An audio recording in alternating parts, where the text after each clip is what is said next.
Huwag ka munang mag-scroll at syempre magbibigay mo tayo ng ating word of the day. At pag-usapan natin itong katanungan na to. Ang sabi dito, there's a lot of way of showing respect to others, specifically to the elders. Which of the following below that shows respect by means of action? E.g., by putting your hand to the forehead of elders. So magandang katanungan to, no?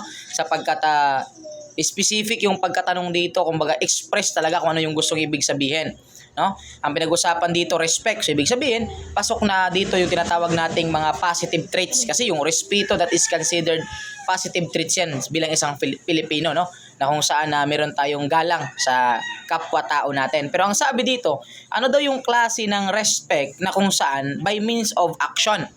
Nilagyan pa dito ng EG, no? Nilagyan natin dito para mas klaro talaga. Kasi ang gusto natin dito sa paggawa ng mga tanong, gaya nito, gawa-gawa lang natin to is para comprehension, analysis, mamaster lang natin. Okay? Now, tanda natin class, pag sinasabi kasing EG, that is called exempli gratia. Pero translated yan into English word that is called for example. Ang EG, exempli gratia, that is considered for example. Yan, no? Kumbaga, meron din tayong tinatawag na IE. Pag sinabing IE, ed-es naman yon. Pero in English naman, in other words. So, ibig sabihin, ginawa lang yan to concise, lalo na pag medyo kunti lang yung space ng susulatan mo, kaya ginagawa natin, nagkakaroon tayo ng mga abbreviation, kumbaga AG, IA, et al. Yan, tandaan natin yung class. Okay? Now, ang pagpipilian natin dito is po at opo, bravo. Yan, medyo klarong-klaro na talaga yung bravo, ikis na natin yan, hindi na yan kasali. Okay, and syempre Charlie, pakikisama, tsaka Delta, pagmamano. So ano ba yung sagot natin dito, class? Okay? Kung sa respect ang pinag-uusapan, may dalawa lang tayo na malapit na sagot dyan. Okay? That is alpha tsaka delta. Kasi itong bravo, ikis na agad yan. Hindi man yan respect, di ba?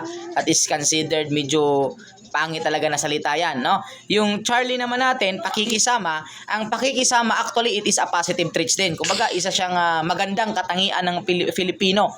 Pero, hindi naman siya showing of respect, no? May ibang ano talaga yan, may ibang kumbaga saan siya naka-align yung pakikisama. Ano ba yung pakikisama?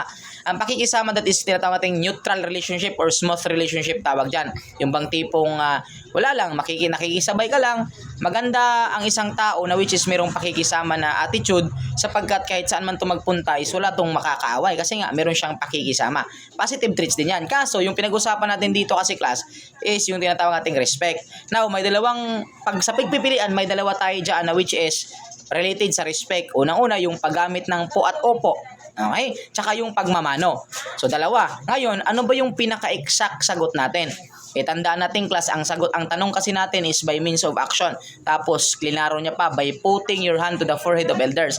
That is considered, the correct answer natin, class, is delta. That is called pagmamano o yung tinatawag nating bless. Okay? And syempre, class, tandaan natin, pag tinatanong sa atin, respect by means of words, yun, doon natin nasasagot yung po at opo. Kasi by means of words daw, sinabi mo, sinalita mo. Gumagamit tayo ng word na po at opo. That is shows respect by means of words. Pero by means of action, yung pagmamano po natin. Okay, the correct answer is delta. Sana nakatulong sa inyo. At syempre, ito pa din ko, dear Mr. of the Day, Emmanuel de Master Schumann, Bilaser Blacalo sa CBRC National Tour and Registered Criminologist. Nagsasabi sa inyo na para pumasa sa board examination, kailangan natin ang baso siya at tsamba. Baso siya, basa, sulat and share, sabi ng tsamba, tiyaga, sipag at manalangin bawat araw. Thank you so much. God bless you all.